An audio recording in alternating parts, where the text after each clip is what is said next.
Parliament has thanked outgoing Senior Minister Tharman Shanmugaratnam and the 9 nominated MPs who end their term today. Leader of the House, Indranee Rajah, says that the NMPs are leaving in very different circumstances from when they first joined in the midst of the pandemic.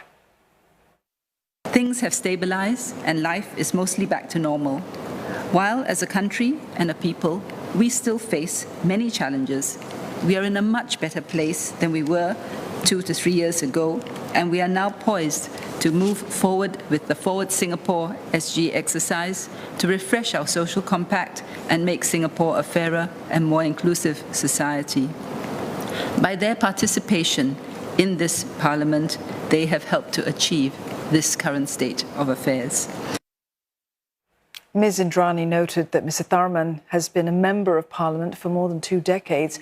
She says he's made many contributions through his different ministerial appointments over the years. This includes steering the country through the global financial crisis and pushing for inclusive growth that translates into good jobs and wages for all Singaporeans. Ms Indranee says that Mr Tharman will be missed. I hope the NMPs will, not least his commanding presence and his erudite speeches. I think SM's greatest gift is really in making very complex economic principles sound simple. At least I thought they sounded simple. They sounded very profound. You weren't quite sure exactly what he was saying, but it sounded,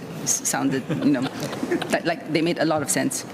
But we also will miss his wit and his dry humor.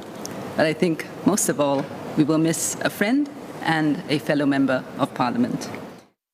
I believe that all members of the House will join the leader in thanking the 9 NMPs, Mr Abdul Samad, Professor Hoon Hien Teck, Ms Janet Ang, Professor Koo Lian Pin, Dr Shahira Abdullah, Mr Mark Che, Dr Tanya Swam, Mr Raj Joshua Thomas, and Mr Ching Shin Yao, as well as SM Tharman for their service in Parliament.